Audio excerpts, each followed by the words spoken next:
Good morning friends, I am Man Kumar. Welcome you again at the platform of Chahal academy. और हम लोग friends आज से जो नया सेशन लेकर आने वाले हैं that is very much important for the perspective of UPSC and BPSC, है ना। तो आज का जो हमारा सेशन रहेगा और आज से जो हमारा सेशन रहेगा इतिहास का, इसको आप लोग यूट्यूब पे देख सकते हैं। There will be a playlist, और जो भी लोग डेली प्रैक्टिस क्वेश्चन करना चाहते हैं, हिस्ट्री, ज्योग्राफी, इकोनॉमिक्स, हमारे जो चहल एकेडमी के ऑनलाइन प्लेटफॉर्म पे ये सारी चीज़ें आपको देखने को मिलेगी। तो इसी के साथ सीरियस हो जाइए, क्योंकि जिन लोगों को भी अगले साल बीपीएससी और यूपीएससी में बैठना है, प्रीलिम्स के लिए प्रीलिम्स बूस्टर सीरीज के नाम पे हम लोग ये सारी चीज़ों को चला रहे हैं। और इसी के साथ हम लोग आज का सेशन स्टार्ट करते हैं। डेली 15-20 क्वेश्चन हम लोग लेकर आएंगे फ्रेंड्स। बीच में कुछ फैक्चुअल डेटा भी आपको दिया जाएगा और उसी के हिसाब से फिर सारी चीज़ों को हम लोग करेंगे। तो पहला जो हमारा क्वेश्चन है वो क्या है, जरा सा देखिए। Pre history of India can be dated back.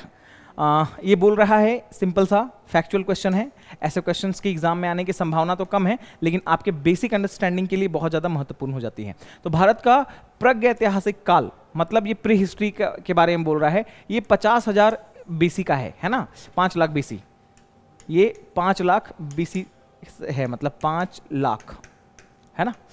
5 lakh BC से मतलब है इसका सही उत्तर आपका हो जाएगा ए के साथ हम लोग चलेंगे। उसके बाद हम लोग अगले क्वेश्चन की तरफ बढ़ते हैं। हमारा अगला प्रश्न जो है, Robert Bruce Foote who discovered first Palaeolithic tool in India was an. देखिए फ्रेंड्स, मैंने आपको जब क्लास में मैं ये बता रहा था तो मैंने आपको रॉबर्ट ब्रूस फूट के बारे में बताया था। मैंने आपको बताया था कि ये जो है ना, ये अध्ययन करते थे टूल्स का। और टूल्स बेसिकली किस चीज़ का? स्टोन टूल्स का। स्टोन टूल्स का ये करते थे, उसका अध्ययन करते थे। तो ये स्टोन टूल्स का या स्टोन्स का जो मतलब जो करते हैं ना, क्या बोल सकते हैं उसका स्टडी, उसको हम लोग बोलते हैं जियोलॉजिस्ट्स। जियोलॉजिस्ट्स। तो इसका सही उत्तर जो हमारा होगा वो होगा ए। भू विज्ञानी थे, और उसी के माध्यम से, जियोलॉजी के माध्यम से ही हम लोग को पता चल पाता है कि कितना पुराना है कोई भी पत्थर, है ना। उस पर जो मतलब उसका डेट वगैरह हम लोग निकालते हैं वो उसी से होता है। तो इसका सही उत्तर हो जाएगा आपका ए। इसी के साथ अगले क्वेश्चन की तरफ हम लोग बढ़ते हैं। हमारा अगला क्वेश्चन है, the 3 age system divided into stone, bronze and iron from the collection of Copenhagen museum was coined by. Friends, ये क्वेश्चन बहुत इंपॉर्टेंट है, इसको आप चूज कर लीजिए। You can either choose this question, this is a very important question, and from the perspective of history you can be you have to understand the things। हम लोगों ने क्या किया है, पूरे इतिहास को 3 पार्ट में बांटा है। सबसे पहला हम लोगों ने स्टोन एज को रखा है, that is basically the stone, the use of stone tools. उसके बाद फिर हम लोगों ने ब्रॉन्ज एज रखा है ना। ब्रॉन्ज एज के बाद फिर हम लोगों ने रखा है आपका आयरन एज। तो फ्रेंड्स, ये 3 जो है ना, जो हम लोग को कोपेनहेगन जो म्यूजियम से जो हम लोगों को मिला है, कोपेनहेगन म्यूजियम से जो भी हम लोग को तथ्य मिले हैं ना, ये इसके लिए रिस्पॉन्सिबल हैं, ये इसको अरेंज करने में, उनका नाम है थॉमसन। ये जो थॉमसन भाई साहब हैं, इन्होंने ही अरेंज किया है, और इसका डेट है 1816 के आसपास इन्होंने ऐसा किया है। तो कभी कभी बीपीएससी में और यूपीएससी में ऐसे फैक्चुअल टाइप के क्वेश्चन, डायरेक्ट क्वेश्चन पूछ लिए जाते हैं कि किन्होंने वर्गीकरण किया है या क्लासिफाई किन्होंने किया है, तो थॉमसन उनका नाम है। तो थॉमसन के साथ आप जाएंगे, इसका सही उत्तर हो जाएगा ए। चलिए, इसी के साथ अगला जो हमारा क्वेश्चन है, प्रश्न संख्या 4 है ना। Which of these departments ministry deal with the archaeological survey of India as an accessory office. बहुत ही इजी क्वेश्चन है, और ये प्रीवियस ईयर में फ्रेंड्स, ये यूपी पीसीएस के क्वेश्चन में और बीपीएससी और यूपीएससी के क्वेश्चन में आया हुआ है कि जो आर्कोलॉजिकल सर्वे ऑफ इंडिया है, एएसआई किस मंत्रालय के अंतर्गत काम करता है। तो इसका सही जवाब होगा मिनिस्ट्री ऑफ कल्चर। जो हमारे इंडिया में जो मिनिस्ट्री ऑफ कल्चर है ना, इसी के अंतर्गत ये आते हैं, है ना, इसी के अंतर्गत आते हैं। और इसीलिए आप एक ये देख लीजिएगा, एक जीएसआई देख लीजिएगा और एक जेडएसआई देख लीजिएगा, geological survey of India, zoological survey of India. ठीक है, इसी के साथ अगले प्रश्न की तरफ हम लोग बढ़ते हैं। हमारा अगला प्रश्न है, the earliest evidence of man in India is found in. As per the record we have only the record of Narmada valley. कि हम लोगों ने देखा है कि नर्मदा वैली में अभी तक का जो मानव है, उसकी बहुत ज़्यादा जो प्रक्रिया है वो हम लोग को देखने को मिलती है। कहाँ पे उसके जो ट्रेसेस हैं हम लोग को नर्मदा वैली में मिलती है। तो नर्मदा वैली जो है ना, नर्मदा वैली जो है, ये रीजन है जहाँ पे पहली बार हम लोगों को क्या मिलता है, मानव के मतलब वो एविडेंस जो होता है ना, मानव का जो सबसे प्राचीन साक्ष्य है ना, वो हम लोगों को मिलता है नर्मदा वैली से। तो ये याद रखिएगा, ये भी प्रीवियस ईयर क्वेश्चन है, बीबीआई है, डायरेक्ट एग्जाम के पीटी में आपको देखने को मिलेगा। इसी के साथ अगले प्रश्न की तरफ हम बढ़ते हैं। हमारा अगला प्रश्न है the first human fossil was found from which river valley. अभी जैसा कि मैंने बताया आपको, वही सेम क्वेश्चन को दूसरे प्रारूप में पूछा हुआ है। ये basically these things are asking you about the evidence. तो इसका भी आंसर क्या हो जाएगा? नर्मदा वैली। नर्मदा वैली जो है ये इसी में हम लोगों को पता चला है सारी चीजों के बारे में। पहला मानव का जो साक्ष्य है, the evidence, the first evidence of mankind has been traced from the Narmada valley. This is most important topic. इसी के साथ अगला प्रश्न हमारा जो है, हमारा अगला प्रश्न है 7वां। Which of the following place was famous for rock art. बहुत ही अच्छा है, रॉक केव्स के बारे में आपने पढ़ा होगा। और मैंने आपको यहाँ पे बताया है फ्रेंड्स, हड़प्पा के बारे में ऑलरेडी मैंने बताया है आपको, आहार के बारे में बताया है, नेवासा के बारे में बताया, और भीमबेटका जो कि आपका एमपी में है, मध्य प्रदेश में है भीमबेटका। मैंने आपको वहां से बताया था भीमबेटका में कि जो भीमबेटका है, यहां से हम लोग को, यहाँ पे भीमबेटका केव्स है, भीमबेटका केव्स है, भीमबेटका केव्स है। और भीमबेटका केव्स में हम लोगों को सबसे पहले क्या दिखता है? हम लोगों को दिखता है रॉक आर्ट्स। तो इसका सही उत्तर हो जाएगा भीमबेटका। ठीक है फ्रेंड्स। इसी के साथ एक और चीज आपको हम बताना चाहते हैं, थोड़ा सा आप इसको जरा सा देखिए। बहुत बार ऐसा इंफॉर्मेशन आपको देखने को मिलेगा, एक मिनट,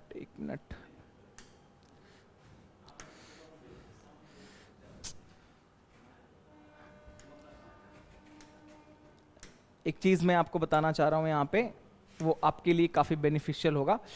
फ्रेंड्स, जैसा कि मैंने आपको बताया था, आपने अक्सर सुना होगा कि कभी कभी क्या होता है ना, किसी जगह के आगे हम लोग लगा देते हैं पुर, किसी जगह के आगे लगा देते हैं गंज, किसी जगह के आगे लगा देते हैं बाद या आबाद।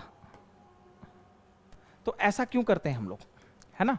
ये बहुत ही फैक्चुअल इंफॉर्मेशन है जो आपको पता होना चाहिए। जैसे मिर्जापुर एक जगह है, मिर्जापुर, कानपुर, है ना, मिर्जापुर, कानपुर, जयपुर, उदयपुर। तो पुर जो है ये ऋग्वेद से लिया गया है, पुरा से। पुरा का मतलब होता है फ्रेंड्स शहर, है ना। पुरा का जो शाब्दिक अर्थ होता है उसका मतलब होता है शहर, या इसका मतलब होता है फोर्ट, किला, फोर्ट, फोर्ट या किला। अब इसमें समझने का ये बात है कि जो भी फोर्ट है, जहां पे जैसे उदयपुर, जयपुर, आपको इन जगहों पे महाराजाओं का किला आपको देखने को मिलेगा, इसलिए उन जगहों पे हम लोग क्या लगाते हैं, उसमें लगाते हैं पुर। दूसरा है हमारा गंज। गंज जो है फ्रेंड्स, गंज का मतलब होता है ट्रेजरी। जैसे मीरगंज आपके बिहार में है, गोपालगंज के पास, मीरगंज, गोपालगंज, है ना, नूरगंज, दरियागंज। तो गंज का मतलब जो इतिहास में हम लोग जानते हैं, गंज का मतलब होता है खजाना वाला जगह या कोई मंडी या मार्केट, जिसको हम लोग बोल सकते हैं मार्केट, है ना। कोई भी ऐसा मार्केट जहां जो इतिहास के समय में एंशिएंट टाइम में रहा होगा। जैसे दरियागंज एक बहुत बड़ा मार्केट है दिल्ली का, है ना। हजरतगंज जो आपके इलाहाबाद, यहाँ पे लखनऊ में है, वहां पे आपको ये सारी चीजें दिखेंगी। तो ये एक शहर है। और तीसरा जो सबसे महत्वपूर्ण होता है बाद, बाद या आबाद। जैसे मुरादाबाद, इलाहाबाद, मुरादाबाद, है ना, सिकराबाद, जितना भी जगह आपको दिख रहा है ना, ये बाद का मतलब होता है क्या, एग्रीकल्चरल लैंड से है ये फ्रेंड्स। एग्रीकल्चरल लैंड मतलब दुनिया में जितना भी जो आपको बाद दिखेगा ना, वो किसी ना किसी नदी के किनारे होगा। जैसे आप अगर बात करें, आप अगर इलाहाबाद की बात करें, जिसका नाम है प्रयागराज हो गया है, ठीक है ना। इलाहाबाद जो है ये आपके गंगा नदी के किनारे है ना। होशंगाबाद आप देखेंगे एक जगह है आपके वहां पे मध्य प्रदेश में, वो भी नदी के किनारे है। तो ऐसा बहुत जगह है जिसमें जो नदी के किनारे है और जहां पे एग्रीकल्चरल भूमि है, जहां पे एग्रीकल्चर अच्छे से होता था, कृषि, वहां पे हम लोग उसको बाद बोलते हैं। तो यही मैं आपको बताना चाह रहा था। और इसी के साथ फिर से हम लोग सेशन पे वापस आते हैं। हमारा जो सेशन है, चलिए इसी के साथ अगला प्रश्न जो हमारा है कि विच of the following place was famous for rock art, मैंने आपको बता दिया है, वो था आपका भीमबेटका। इसके साथ हमारा 8वां प्रश्न है, where is the caves of Bhimbetka are situated? ये बहुत इंपॉर्टेंट क्वेश्चन है कि जो भीमबेटका का जो केव है, जो भीमबेटका का केव है, ये कहां पे सिचुएटेड है फ्रेंड्स? ये है आपका अब्दुल्लागंज जो है, राइजन जो जगह है ना, रायसेन अब्दुल्लागंज, ये यहाँ पे है। इसीलिए मैंने आपको गंज, इससे पहले हमारा उसमें आप देखे होंगे भीमबेटका में, उसमें भी बहुत सारे शहर थे, इसलिए मैंने आपको बता दिया। इसी के साथ अगला प्रश्न जो हमारा है, हमारा अगला प्रश्न है फ्रेंड्स प्रश्न संख्या 9। ये थोड़ा सा इंपॉर्टेंट है, इसको जरा सा देखिएगा आप अच्छे से। One of the largest and most spectacular rock shelter is located in Vindhyan hills, full of Paleolithic and Mesolithic remains. It consists of the richest painting of daily life events from hunting, dancing, music, animal fighting, honey collection. It is which of the following site is referred above the cave? जैसा कि मैंने आपको बताया, ये भी आपका same जो है आपका भीमबेटका केव ही है, जहां पे बहुत अन्य तरीके की जो पेंटिंग, केव आर्ट्स वगैरह का जो है किया गया था, उसका नाम है भीमबेटका। तो इसका सही उत्तर क्या हो जाएगा हमारा? इसका सही उत्तर हो जाएगा सी। सी के साथ आप जाएंगे और भीमबेटका की गुफाओं में ऐसे बहुत सारी चीजें हम लोगों को मिलती हैं, जो बहुत सारे चैलेंजेस हम लोग को देखने को मिलते हैं वहां पे, और बहुत सारे पेंटिंग जो है ना, जो वॉल्स पे आपको देखने को मिलते हैं। चलिए इसी के साथ अगला जो हमारा प्रश्न है, प्रश्न संख्या 10 है ना, ये है हमारा, विच of the following Indian archaeologist first visited Bhimbetka caves and discovered pre historic significance of its rock painting? निम्नलिखित में से किस भारतीय पुरातत्ववेत्ता ने पहली बार भीमबेटका गुफाओं का दौरा किया था और इसके शैल चित्रों के प्रागैतिहासिक महत्व की खोज की थी? बहुत ही इंपॉर्टेंट क्वेश्चन है, मेरे हिसाब से आपको ये VVI लगा लेना चाहिए। एक संतोष कुमार जी का कमेंट आ रहा है, हाँ बिल्कुल बिल्कुल भीमबेटका ही उसका होगा, बिल्कुल। इसमें भी आप देखेंगे भीमबेटका का सबसे पहला जो अध्ययन किया हुआ था, ये थे आपके VS वकानकर जो थे, VS वकानकर, यही थे इन्होंने ही पहली बार उसका रेखा चित्र, जो शैल चित्र है, उसका स्टडी किया था, और इन्हीं के नाम पे वो चीज़ है। चलिए इसके बाद अगला जो हमारा क्वेश्चन है, question number 11, which rock shelter in India has largest number of paintings? फिर से वही चीज़ है, भीमबेटका। आपको लग रहा होगा सारा क्वेश्चन भीमबेटका पे ही क्यों डाल दिए, क्योंकि अलग अलग एग्जाम में ये फ्रेंड्स क्वेश्चन पूछे गए हैं। तो इसका सही उत्तर क्या हो जाएगा? भीमबेटका। ठीक है, इसी के साथ अगला प्रश्न जो हमारा है, प्रश्न संख्या 12, according to the excavated evidence the domestication of animal began in? बहुत ही महत्वपूर्ण जो है प्रश्न है ये, बहुत ही महत्वपूर्ण प्रश्न है। चलिए देखिए फ्रेंड्स, मैंने आपको बताया था कि जो 3 काल है ना, जैसे पैलियोलिथिक, मेसोलिथिक एंड नियोलिथिक, ये तीनों काल का अपना इंपॉर्टेंस है। पैलियोलिथिक में क्या हुआ, लोग स्टोन का टूल्स यूज करते थे, और पहली बार क्या था, स्टोन टूल्स का यूज करते थे, और उसमें ये लोग क्या करते थे, हंटिंग एंड फूड गैदरिंग करते थे। मेसोलिथिक में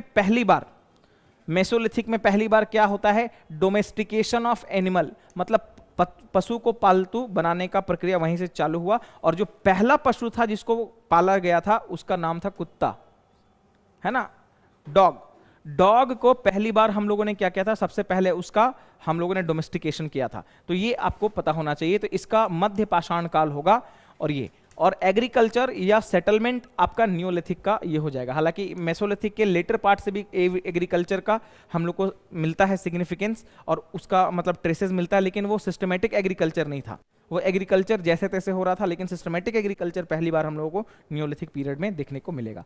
इसी के साथ हमारा अगला प्रश्न है, When did the use of iron begin in Indian subcontinent? ये 68th BPSC में क्वेश्चन पूछा गया है फ्रेंड्स। आपको मैंने बताया था कि इसका सबसे जो महत्वपूर्ण उत्तर है, और सबसे ज्यादा आपको मैं बता रहा हूं, ये लगभग 1000 BC के अराउंड था। 1000 BC के अराउंड मैं आपको बता रहा हूं।